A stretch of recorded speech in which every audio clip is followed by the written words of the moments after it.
Oke, assalamualaikum warahmatullahi wabarakatuh. Kembali lagi di channel Health.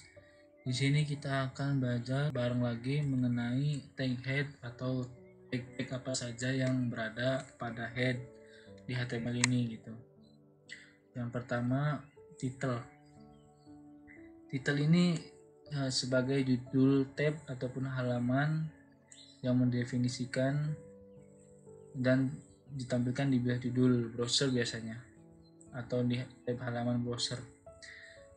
Untuk contoh sederhananya mungkin kurang lebih seperti ini. Ini adalah title, kemudian ini adalah contoh title. Ya, ini adalah contoh title, ini adalah judul dari title gitu. Kurang lebihnya seperti ini. Selanjutnya yang kedua yaitu style. Style ini biasa digunakan oleh CSS untuk menentukan informasi gaya CSS tersebut gitu. Di sini terdapat contoh style tapi tanpa CSS gitu. Di sini ada heading 1. Nah, di sini juga heading 1. Heading 1 ini size font yang terbesar. Kemudian heading di sini dihubungkan H1-nya dengan style, H1 sama dengan merah atau red. Paragraf juga sama dengan biru. Ini tanpa CSS. Contoh sederhananya. Kemudian selanjutnya base. Base ini biasa digunakan untuk menentukan URL dasar atau target untuk semua URL dalam dokumen gitu. Dan juga harus memiliki ref atau atribut target atau bisa juga keduanya. Base ini hanya boleh satu base pada elemen dalam dokumen gitu. Dan itu harus berada di head atau elemen di head ini. Ini adalah contoh sederhana kurang lebih seperti ini. Base ini harus ada berada di head HTML ini. Di sini terdapat nama website.com ya, targetnya blank. Kemudian di body juga sudah terisi oleh img, src. Kemudian ini foldernya. Nah, kemudian ini ref. Ref ini yang terhubung pada base gitu.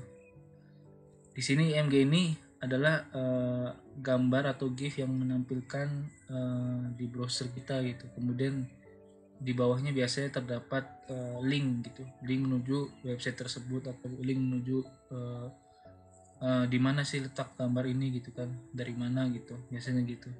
Di sini adalah tag head base. Ketika kita klik ini kan biasanya di browser ada klik ini, dia akan membawa ke ranah pada nama website ini gitu.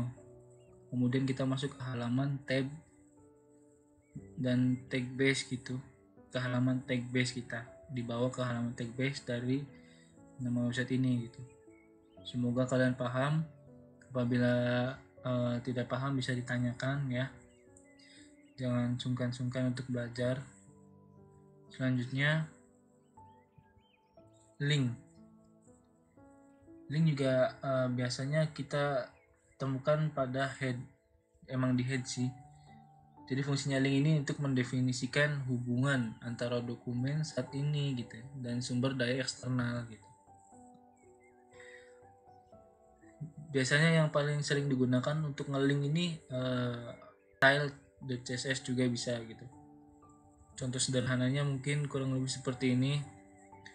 Penulisan linknya ini juga bisa diganti, realnya, refnya juga bisa diganti. Mungkin kurang lebih seperti ini. Selanjutnya meta. Meta ini untuk mendeskripsikan, biasanya untuk mendeskripsikan sebuah website gitu atau dokumen. Meta juga selalu masuk ke dalam elemen head gitu. Biasanya digunakan untuk menentukan kumpulan karakter juga gitu, deskripsi halaman juga, kata kunci juga, penulisan dokumen juga, dan mengatur viewport. Meta ini akan ditampilkan di halaman gitu, tapi dapat diurai oleh mesin gitu. Seperti mesin pencari kata kunci. Untuk contohnya kurang lebih seperti ini. Sini ada meta char set atau karakter set, name, description, konten, misalnya belajar bareng apa. Kurang lebihnya seperti ini. Apabila masih sulit dipahami bisa ditanyakan. Kemudian ini script. Script ini biasanya digunakan oleh JavaScript. Biasanya menanamkan JavaScript di HTML kita gitu. Baik berisi pertanyaan scripting ataupun menunjuk ke suatu file script eksternal melalui atribut src biasanya gitu. Kemudian manipulasi gambar, validasi bentuk, dan perubahan konten yang dinamis pada script ini. Contoh sederhananya mungkin seperti ini. Nah, untuk salah satu contoh yang banyak metode HTML JavaScript ini adalah get element by ID gitu biasanya. Kemudian buka kurung, tutup kurung. Contoh di bawah ini juga menentukan elemen HTML gitu dengan ID demo dan mengubah konten elemen inner HTML menjadi hello JavaScript gitu. Kurang lebihnya seperti itu. Sampai jumpa di video selanjutnya. Semoga video ini bermanfaat buat kalian dan tonton terus. Kita belajar bareng di sini dan terima kasih.